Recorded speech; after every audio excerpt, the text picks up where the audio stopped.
It's 1 p.m. in Lagos, Nigeria. That means it's time to do business. 55 minutes of business is what we do on Business Incorporated. And here's what we have packaged for you today. Good news for South Africans as the rand stabilizes after U.S. inflation reports.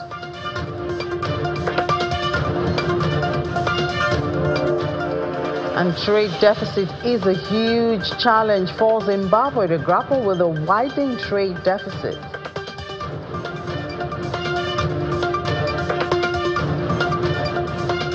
South Sudan is set to launch $53 million energy access projects.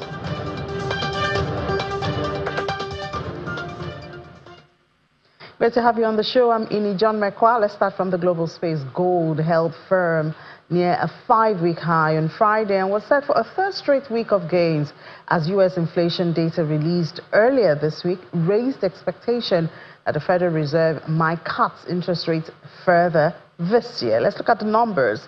Our spot gold for this afternoon we see is unchanged. It's flat, 2,715.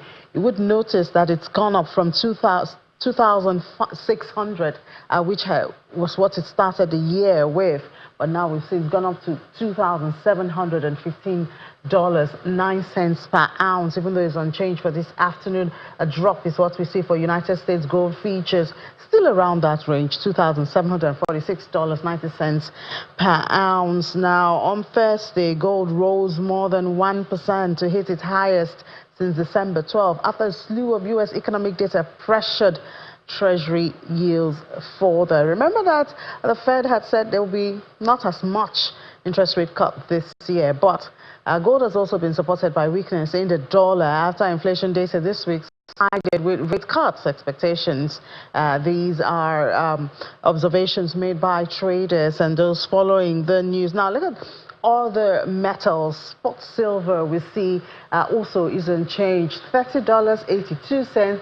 Platinum is up 0.5% at $936.90 per ounce, while palladium is up slightly 0.1%, $939.53 per ounce. But still in the global space, oil prices fell back a day after settling to those very high levels at $81.29 a barrel, down 0.9%, while WTI is at $78.68 a barrel after it dropped 1.7%. Now, this has an impact in Nigeria. The news going on round and even confirmed by Petro, that the bulk sales or bulk price of petrol from Dangote and others, not just Dangote, has also been increased because of this, because of course, crude is being sold in global prices. So I guess one of the side effects of deregulation that Nigerians could expect is that there is no subsidy, it's deregulated. So when the price of crude in the global scene increases, we should expect that to also trickle down to our liter per liter price of petrol. So that's what we're seeing now. There's been an increase in the price of bulk sales to trucks and all of that from Dangote and others that are selling to marketers. So I guess very soon we'll see that at the pump. So we can expect that and not be shocked when we see it. Now, World Bank has projected Nigeria's economy to grow by 3.5% this year and improve slightly to 3.7% next year, 2026. Driven by increased services sector activity and gradual improvement in macroeconomic stability. In its latest Global Economic Prospects report, the World Bank's forecast suggests a steady but modest recovery for the country amidst ongoing domestic and global challenges. According to the International Finance Institution, the projected growth for 2025 and 2026 reflects an expected rebound in consumption, supported by gradually declining inflation following monetary policy tightening by the Central Bank of Nigeria in the year 2024. Also, the services sector is anticipated to remain the main driver of growth, while oil production is expected to increase modestly but remain below the country's OPEC quota. But Nigeria federal government has a target of more than $2 million. We'll see how that goes. Meanwhile, the macroeconomic and fiscal reforms which were implemented, which started last year, have helped to improve business confidence. These are the observations of the World Bank. Factors and steps that could drive the much-needed gains of Nigeria's economic reforms was a major conversation at the LCCI 2025 Economic Review and Outlook, which was held in Nigeria's commercial capital. The body, which played host to economists and government officials, believes that while the reforms are in order, more attention should be given to inclusivity. Committed to Nigeria. The Lagos Chamber of Commerce and Industry is taking stock of the economy in 2024 with a view to project where the economy is headed in 2025. As expected, the federal government's proposed budget of 49.7 trillion naira, funding the deficit as well as optimizing the funds, are top on the priority list. The projected budget deficit of 11.3 trillion, that is 3.4% of our GDP. We rely on domestic and external borrowing, raising concern about debt sustainability, and government target is to achieve a GDP growth of 4.2% in 2025, while reducing inflation to 15%. This projection hints on successful policy implementation. One of the reforms which will shape 2025 is that of tax, which has been a heated conversation for a while. This economy is going to move from where it is and grow in three manners. To grow inclusively, and that's to create jobs, to grow sustainably, and to grow in a sustainable manner. There are three different things: sustainable, inclusive, and sustained. All right? If that will happen, then we must bridge the manufacturing deficit. The way forward must capture many macroeconomic elements. We believe that this year the reforms are going to benefit the people, and we can already begin to see that. There's more money at state level, at federal level to spend on infrastructure, which benefits everybody, including even in agriculture for food stability and what have you. We can also see that there's more focus on the local economy, meaning that local businesses are benefiting more because we are forced to patronize them. We must patronize local as much as possible. From the federal government, the reforms continue, but with a view to reaping the benefits in 2025. We do expect that the tax bill should be enacted into law before the end of Q1 of 2025. That would give us the opportunity to give about 3 months, 90 days notice, and then be able to commence the implementation of the reform bills by second half of the year, by early July. The government is not alone in this positive expectation. Many Nigerians are also waiting for this after what they've termed the pains of the reforms. Wow. Okay, I'll read the other comment when. The Chief Executive Officer of the Center for Promotion of Private Enterprises, Dr. Muda Yusuf, believes that a major hurdle to the implementation of the proposed tax reform bill may have been crossed after the Nigeria Governors Forum shared their preferred value-added tax sharing formula. Dr. Yusuf, who was a guest on Business Morning, however, calls for caution in the area of centralization of revenue collection, which may lead to bureaucracy and corruption.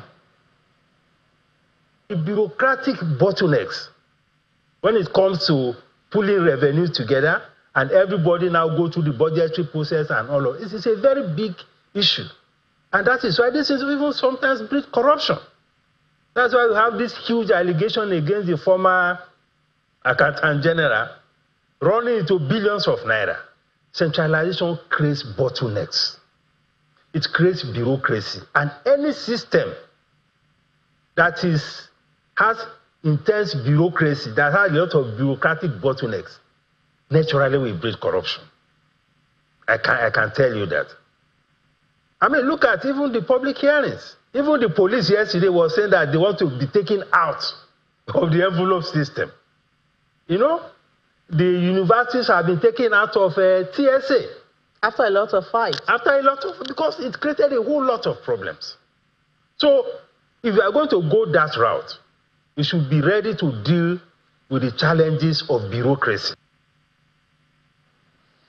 Well, I hope that will be the next battle that we are going to fight about the implementation of the tax reform, the issue of bureaucracy, which could lead to corruption and all of that. That's the fear expressed by Dr. Muda Yusuf there. We'll see what the future holds as we cross one hurdle after the other in its implementation. Now, let's head to Dubai with our correspondent, Mayowa Adegoke, who's been following the President Bola Tinubu's trip to Abu Dhabi. We know it's Sustainability Week, started on Sunday. At least he got there on Sunday. He started on Monday, and we've had a whole lot of outcomes from that. One of that is that the president of Abu Dhabi would be visiting Nigeria this year. So I wonder if that should be celebrated. Well, let's find out what the vibes are over there with our correspondent. Hi, Mayowa. Happy New Year. Happy New Year, Ini. It's good to see you. Good to see you too, virtually, my B.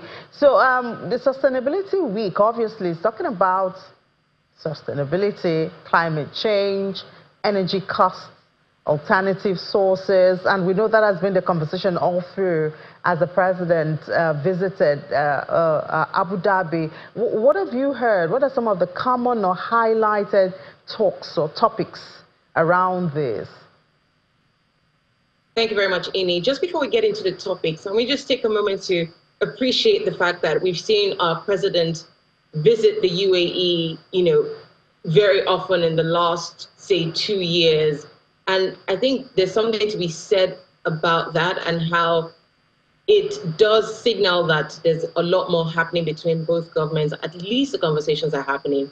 And we do know that when conversations are happening, a lot more can then happen. It signals that there's a tendency for stronger collaboration between both nations. So I wanted to take a moment to help us appreciate that. Now about the Sustainability Week.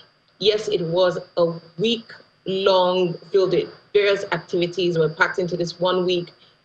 Major event themes that we saw the Global Climate Finance Forum.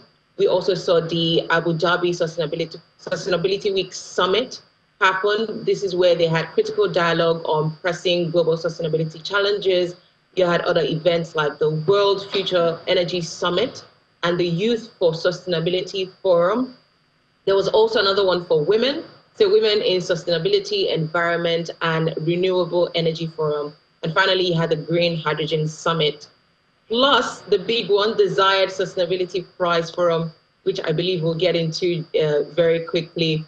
Two of the major topics that we would say really stood out at this entire week was how global leaders, thought leaders and stakeholders can mobilize finance into renewable energy.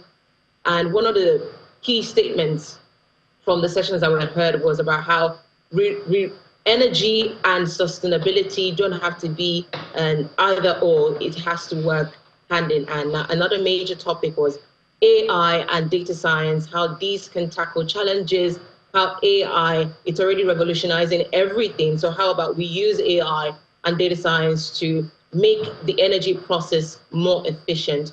So these two things were definitely standout topics all across the week. Yeah, well, interesting there, especially it seems the word energy is popping out everywhere, whether it's with AI or it's more of energy. So I wonder if, yes, we're celebrating, and you did mention the interaction between the two countries through our presidents, but what's in there for Nigeria? Are we really gaining anything from this? Should we really celebrate the visit of the president of Abu Dhabi to Nigeria? What do we stand to benefit? Well, before we get to the UAE, the possible visits and the planned scheduled visits to Nigeria, one big win definitely for Nigeria from this Sustainability Week, other than the fact that the presidents did meet, is we had Nigeria's Farm Foods was part of the 11 organizations awarded the Desired Sustainability Prize. So they won in the food category, pretty much for their innovative hybrid solar food dryers that prevent post-harvest losses, reducing both food wastage and carbon consumption. So that definitely was a big win of all the, I don't know how many submissions were put in, but 11 organizations, schools inclusive, were recognized globally. And so that definitely is a big win and an encouragement to stakeholders across the ecosystem in Nigeria, plus a good one for the nation itself. So if Nigeria is trying to get more investors, more eyeballs, so to speak, those are some of the success stories that we can show. Now, the meeting between both presidents, I think it's always good for leaders to touch base, especially in that very interpersonal, physical way, because then we're able to discuss issues, we're able to pitch better if they are pitching. So I guess it's a good look coming from where we've, the last 3 years and the dispute and the diplomatic row between both nations. So it's definitely a good look that we see them meeting often. As to the UAE's president's visit to Nigeria, again, it is positive. It's a good look. I can't remember any UAE president who's made such a visit. So if there's a growing partnership, there's growing collaboration, there are bigger talks. By the way, UAE is now Africa's biggest investor. If Nigeria is one of the top economies out of Africa, definitely it's a good look that the biggest investor is speaking to the biggest economy, at least one of the top 3 economies on the continent. So definitely a good look. Plus, it's good for that cultural exchange. I'm looking forward to how Nigeria will welcome the UAE president. And ultimately, beyond the photo ops, beyond the good looks and the positive vibes and energy, we just want to see results. For Nigerians here in the UAE, they just want to see those lost days of glory restored, where it's like we are part and parcel of the nation. There are no hindrances, no restrictions. There's just that happy one big family thing going on again. So for people on the ground, it is, we want to be able to get jobs, we want to be able to travel, we want our families to visit us with little to no restriction. So for the common man, that's what he wants to see. All right, and we hope you see that. We all will see that at the end of the day. And you were talking about, Nigeria, how Nigeria will welcome the president of Abu Dhabi. We cannot fail in that. We have our delicacies and a whole lot more to welcome him, and I'm sure he will have stories by the time he comes and goes. Thank you so much, Maiwa, for giving us a clearer picture of the president's visit and participation during the Sustainability Week. You're welcome. All right, now moving from sustainability to health. Now, Private Sector Health Alliance of Nigeria recently signed a memorandum of understanding with Budget. And when asked why, they say they need to bring in accountability and efficiency within the primary health care. We know the minister, the coordinating minister of the economy, Minister of Health, has been talking about the primary health care system, which is closest to the population, the need to improve that. Now, getting investment into that space would require that there's accountability and efficient use of funds, and that's what they say they want to do. That's talking about Private Sector Health Alliance of Nigeria. I have the head memberships and partnerships of that body here, Muiwa Olowokoroku.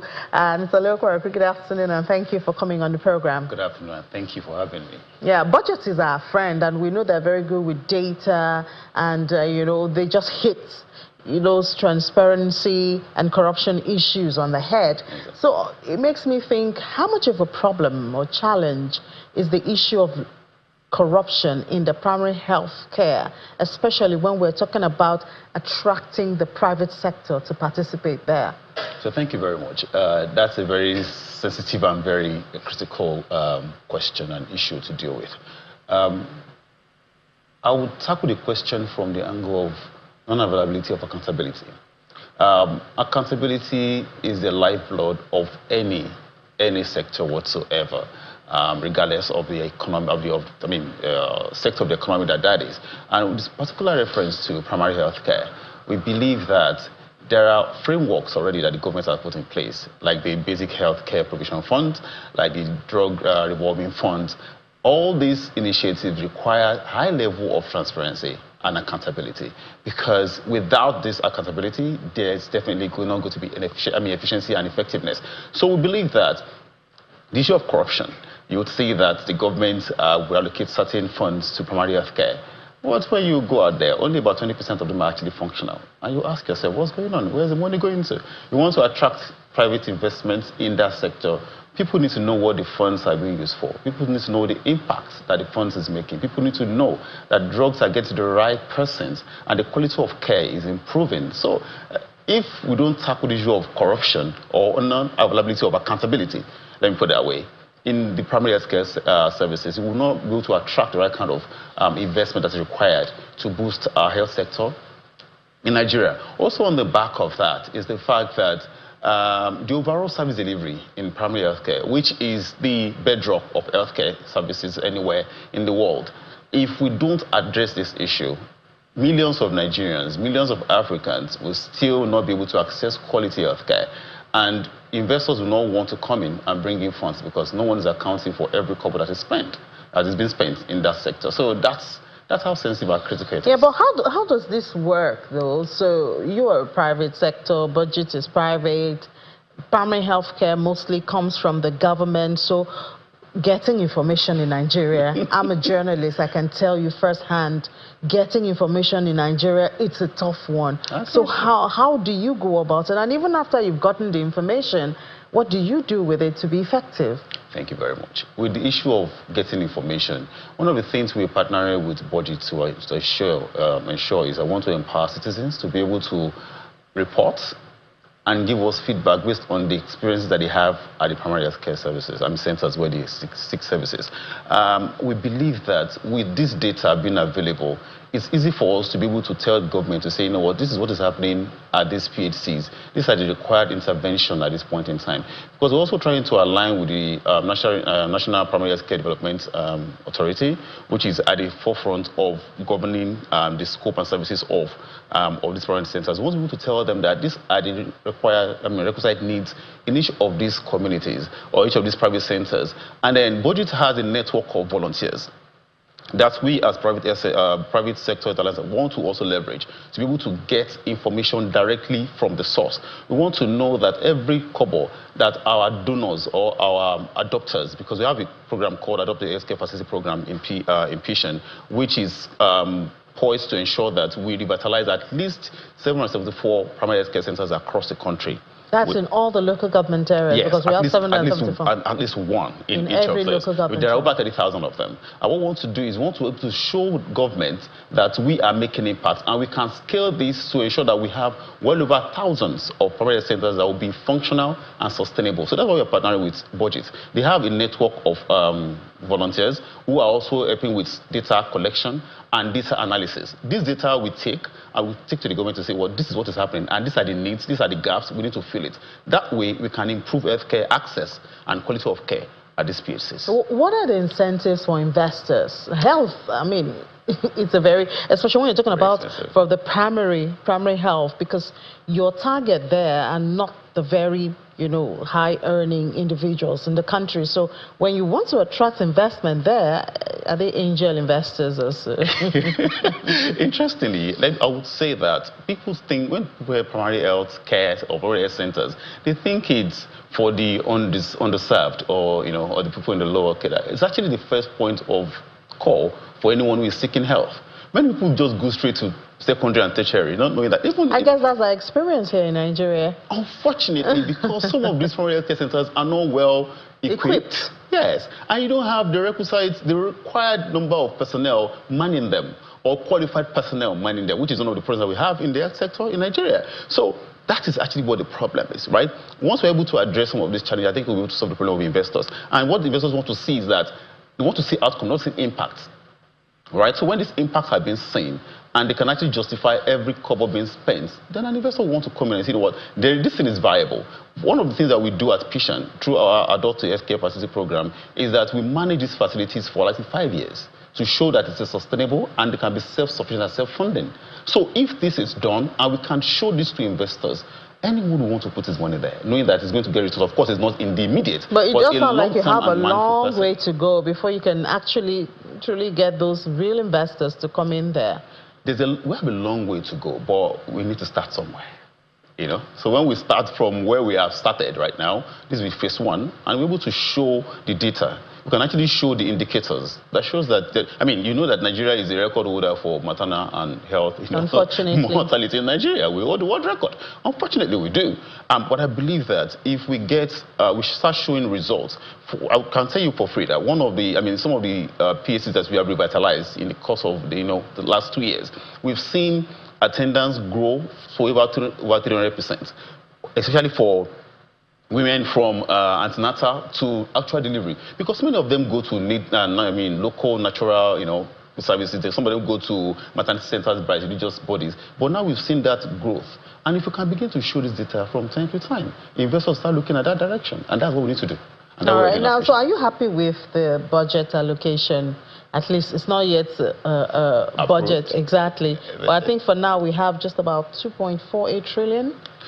2.48 trillion is, I would say, is a significant growth from 1.2. Yes, it is. We had last year. No, but don't forget that the value of the naira has also reduced. So you might be dealing with the same value of money, but just higher number. That is something to consider. I agree with you, but it also shows the willingness of the part of government, given what the president said about trying to strengthen the primary health care, trying to ensure that Nigerians have access to insurance and the likes, and they also want to invest in infrastructure. I understand all those dynamics, and the reality is it's still a far cry from the Abuja Declaration of 2001, which is almost 24 years, and we are not there yet. We have countries like South Africa are doing like 12%, and what we just want to see government do is to see how they can scale this up to like 10%. We know that other economic priorities are also demanding from the same budget, but we can't always get there.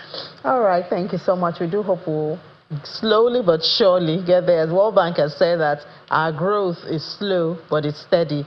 I guess we should do slow and steady. And steady wins the race. We could win the race. Thank you so much. Mr. Muyiwa Olowopereku, the head memberships and partnerships of Private Sector Health Alliance of Nigeria. Thank you. My pleasure.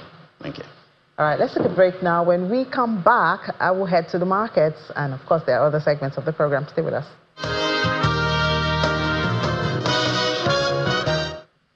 Welcome back to Watching Business Incorporated right here on Channels Television. And we head to the markets now with Anite Edit. Anite, I saw you having fun at the NGX yesterday.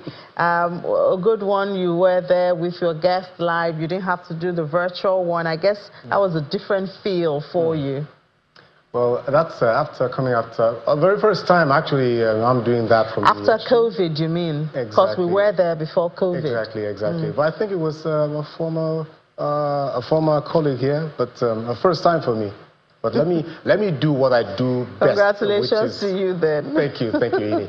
Okay, so we'll be talking less a bit about the stock market, but just at intraday, this is how the numbers have been. The NGX is struggling for a recovery. Yesterday, we saw the market printing just about just a tad, 0.09%. But if you can see on the board there, we see the market is just flattish in the positive terrain, just about 0.00%, but still holding on to that 102,000 points. So far, the market is down by about some 3.21% and has lost over 1 trillion naira.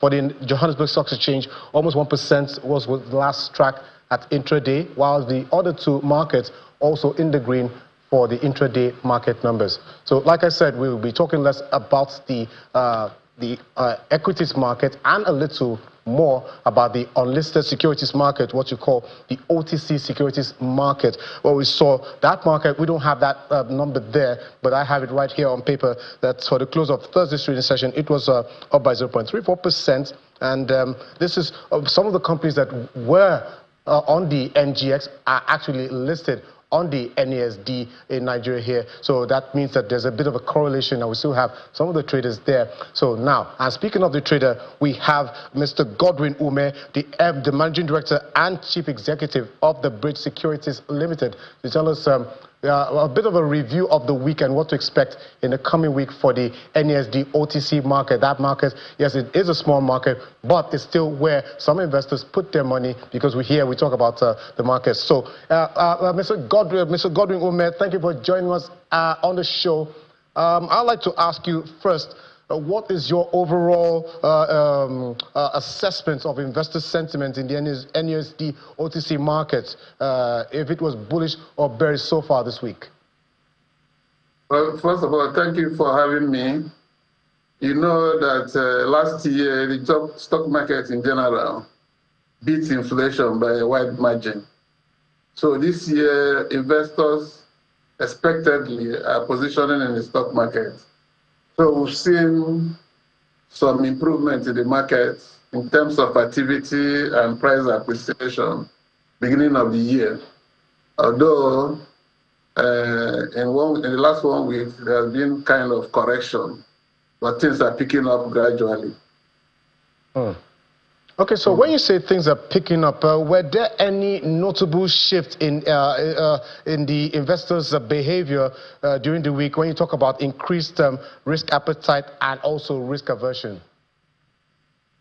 We see a lot of risk taking in the market. People are taking positions, and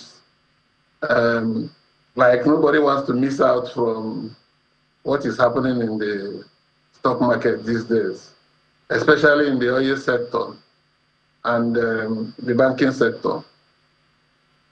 So we've seen a lot of risk-taking, a lot of clients taking positions. Okay, so Mr. Omer, my final question, because we have so many things here, right here. What is your expectation for the coming week for the NUSD OTC market vis-a-vis investors' participation and profit-taking? We expect to see improved, like I said, in the past 1 week, there has been a kind of recovery. So I will intend it to be sustained. We intend to see more price improvement. We intend to see more clients investing in the market. And this is actually a very good time to come in because, you know, we'll soon enter the dividend season. And that traditionally is the period that prices enjoy the highest appreciation within the year. So we expect a lot of improvement in activities. Okay, so but besides the expectation, what could potentially impact the market's performance in the near future? Because yes, we're counting down to the end of January, surprisingly, but what could influence investors' participation? If you've been listening to the federal government, you see they are more focused on the energy, especially the oil sector. They are projecting 2 billion. The budget is based on 2 billion barrels per day. So we are seeing a lot of attention to the oil sector. So we see a lot of things happening in that area. If government ramps up production as they are planning, the sectors, the companies in that sector will definitely benefit. We have to see a lot of improvement in their performance. Also, the banking sector, you know, they are usually very high in their dividend payments. So that will usually make investors move into that sector as we approach the dividend season.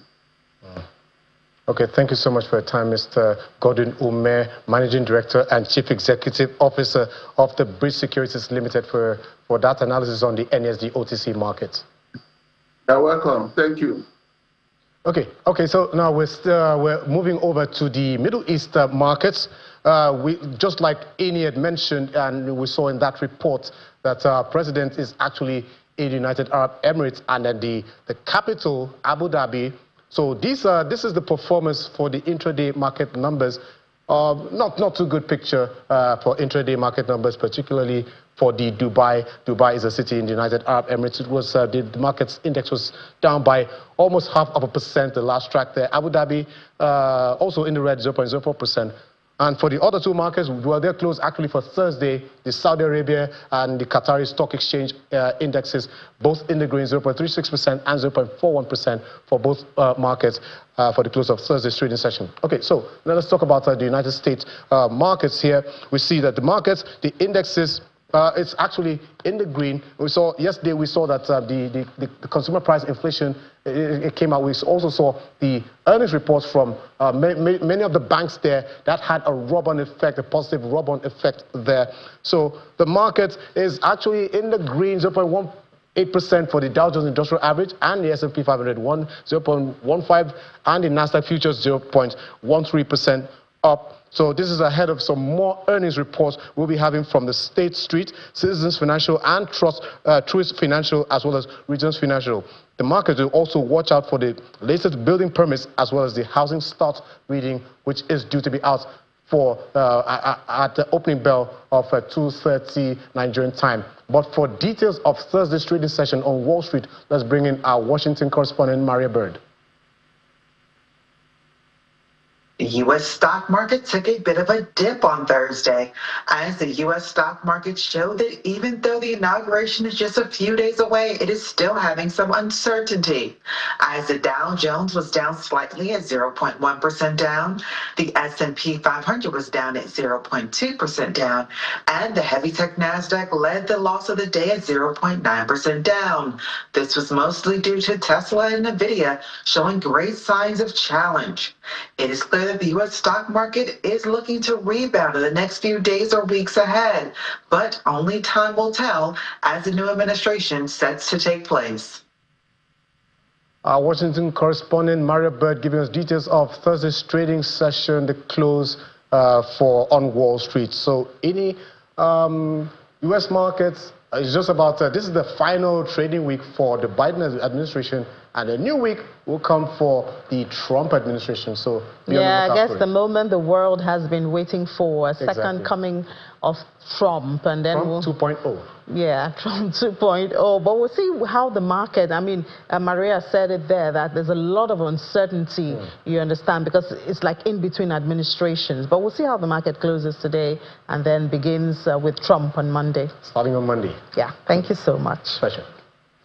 All right, now let's head to Europe. And guess what? We're talking about weather. Yeah, business is concerned about everything. Well, we're talking about weather. It's been cloudy winter for much of Germany. And why is that important at this time? Well, it's because German consumers and companies who rely on renewable energy and currently find themselves without enough power supply. Well, Lars is there. I wonder if Lars is feeling this also. Hi, Lars. Good afternoon. Hi, Ini. How are you? Good to be with you. Good to be with you, too. So, Lars, are you feeling this? Tell us about the weather and the issue of search for energy. Perhaps you have a first-hand experience with this. Yeah, and it's quite interesting here. The weather actually is quite good right now, even a little bit sunny, but generally, and this is the point here, I'm getting to the past few days were cloudy and we didn't have much wind. We call this a Dunkelflaute. That's a weather phenomenon with not much sun nor wind. And we've had one in December already. It was the second time now in a row, and it's a huge problem because in an effort to get out of fossil fuels, Germany has been relying more on solar and wind energy over the past couple of years, and now they just don't deliver enough to satisfy demand. So what is Germany to do? We're importing nuclear energy from our neighbors in France, and that is a bit painful because just about 2 years ago, in the midst of our energy crisis here, the government decided to shut down the last 3 German nuclear power plants.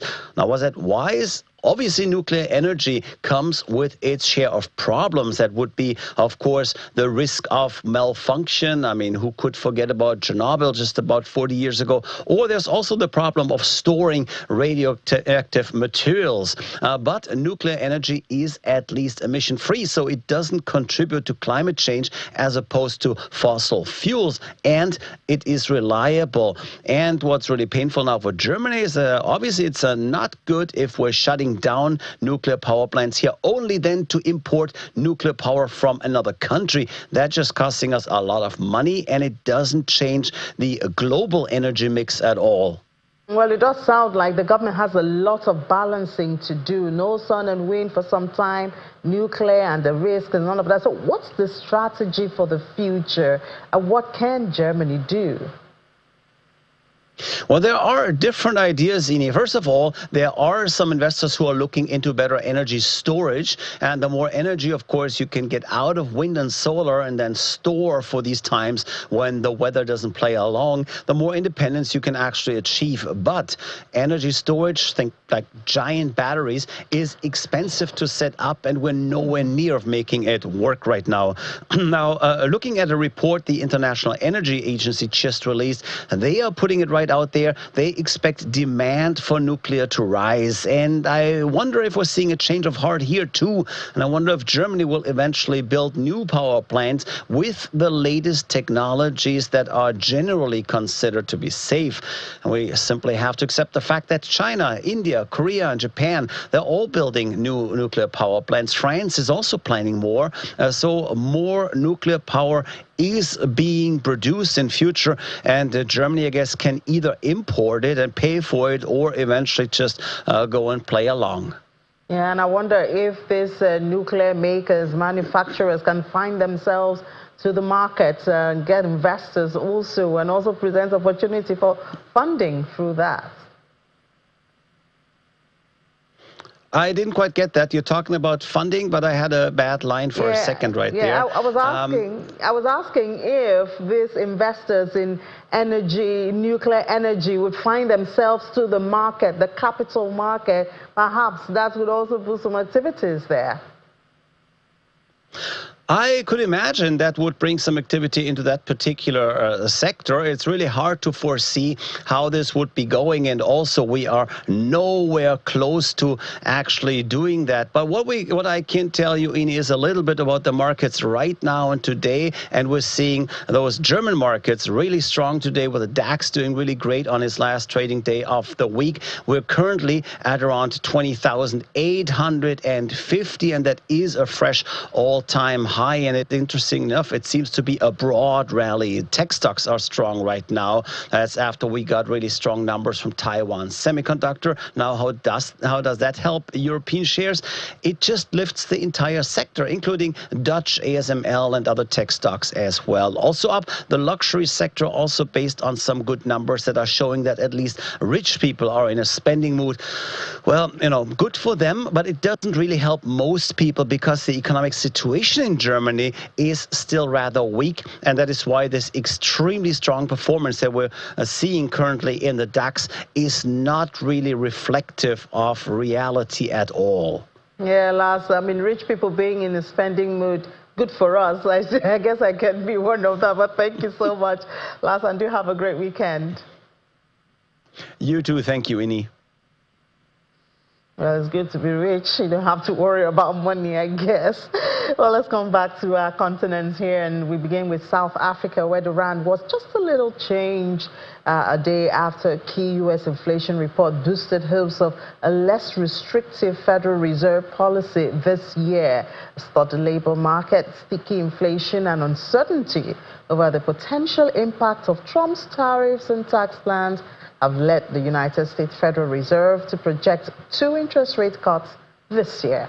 However, Fed Governor Christopher Waller said that 3 or 4 rate cuts are still possible if economic data weakens further. On the stock market, we saw South Africa's top 40 index was up 0.6%, and its benchmark 2030 government bond also strengthened, with the yield down 5.5 basis points to 9.15%. We're still in South Africa, where business leaders are advocating debt restructuring, innovative financing solutions, and equitable representation in global financial institutions to tackle Africa's fiscal challenges and drive development. These calls were made at the pre-World Economic Forum Business Breakfast held in Johannesburg, where government ministers and industry leaders convened ahead of South Africa's participation in the upcoming WEF annual meeting that will hold in Davos, Switzerland. And we will get you details of that when this starts in Davos. Well, in South Africa now, and Zimbabwe recorded a $1.9 billion trade deficit for the 11 months ending November 2024. And that's an 11% increase of that deficit from $1.7 billion that was recorded during the same period in 2023. The widening gap is largely attributed to rising grain and fuel imports. Imports outpaced exports, rising by 3%, while exports, which increased by 1%, were mainly commodities. This is according to the official statistics. According to statistics agencies, Zimbabwe's major trade destinations in the period under review were South Africa, United Arab Emirates, as well as China. Now, Zimbabwe secured a $3.2 million from African Development Bank, AFDB, to develop renewable energy sources as the country grapples with an acute power crisis. And this is according to Zimbabwe Independent. Now, Energy and Power Development Permanent Secretary Gloria Magumbo says that funding would primarily go towards wind-powered energy projects, and consultants from the continental lender were in the country to assist in developing the projects. Zimbabwe has faced energy challenges in recent years, including power outages and inadequate infrastructure. The country has struggled to meet its energy demands, resulting in frequent power cuts and disruptions to businesses as well as households.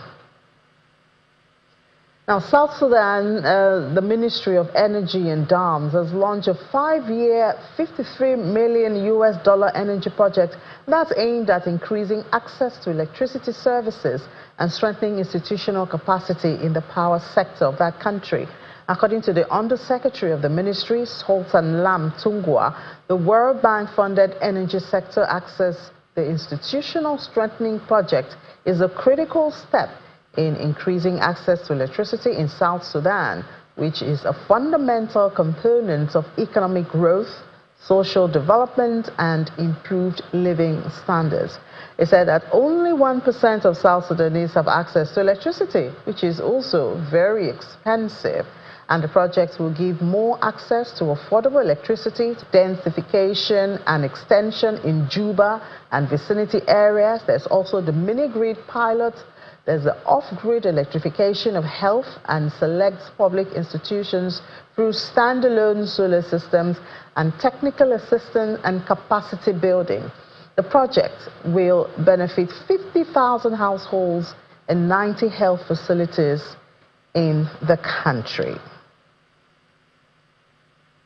It's time to do crypto now, and Monday is the day everyone has been waiting for. I wonder if it's already priced in, or if the Trump, what do they call it now, the Trump effect, if it's going to show in the price of Bitcoin over this weekend. Now, let's head to the crypto space and see what Bitcoin is doing. You know, yesterday at about 4 p.m., 5 p.m., Bitcoin had dropped to just around $97,000 for one Bitcoin.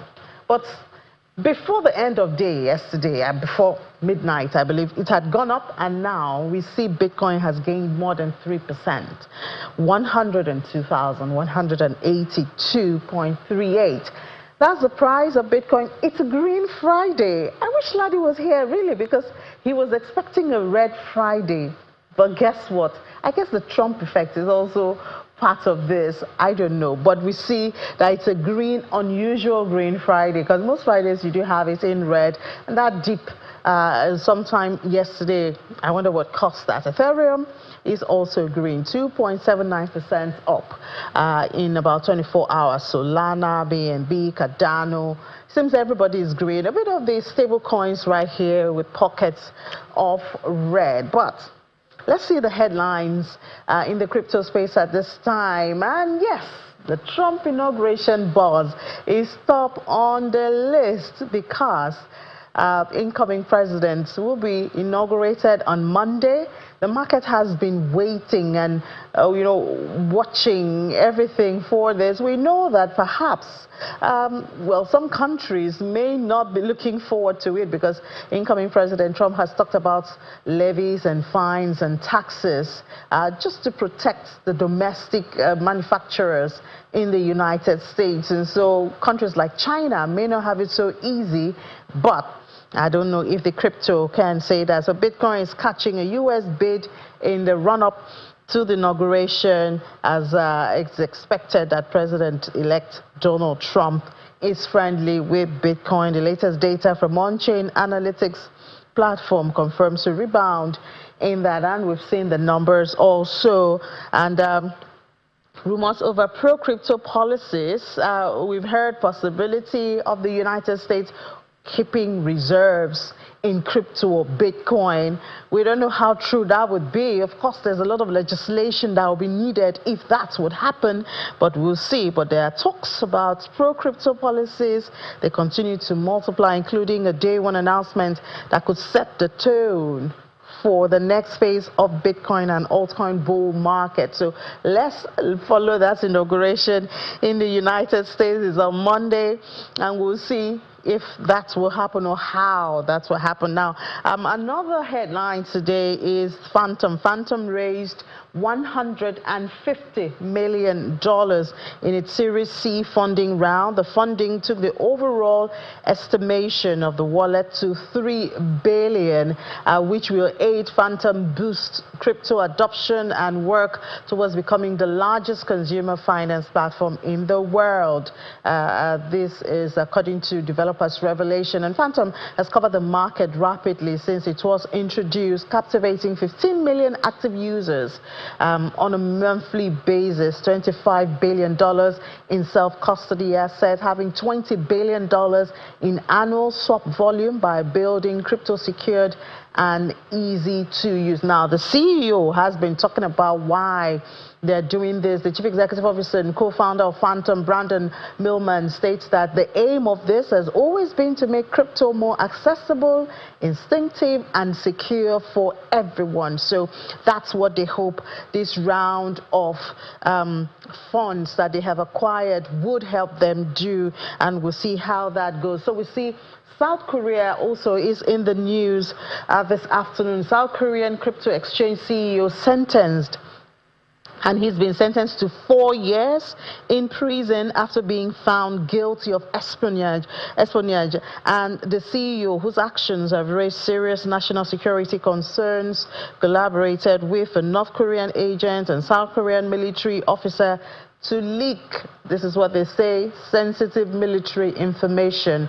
And the scheme, they say, was financially motivated, with the CEO receiving cryptocurrency payments valued at approximately 700 million won. That's about $600,000, including in Bitcoin. And the espionage operation began when the CEO met the North Korean agent. And we know now North and South Korea, well, a lot of stories going on there. There's also another headline. Ethereum accounts for over 50% of a $2.3 billion loss to hacks. This was for 2024, and this was released by Web3 Security.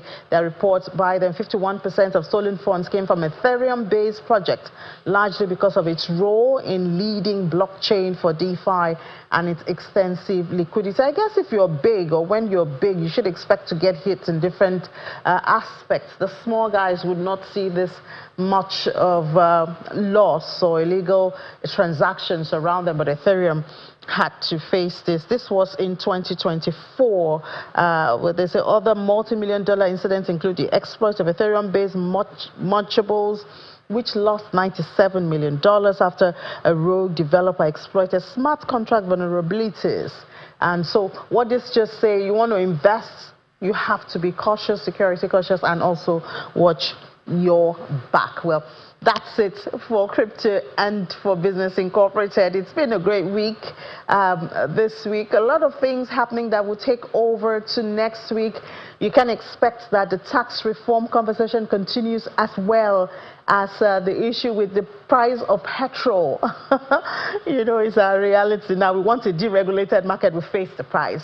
We'll talk about that on Monday and the rest of the week next week. Meanwhile, that's how much we can take on the program today. Thank you so much for being a part of Business Incorporated. Have a great and a restful weekend, and I'll see you then. Bye-bye.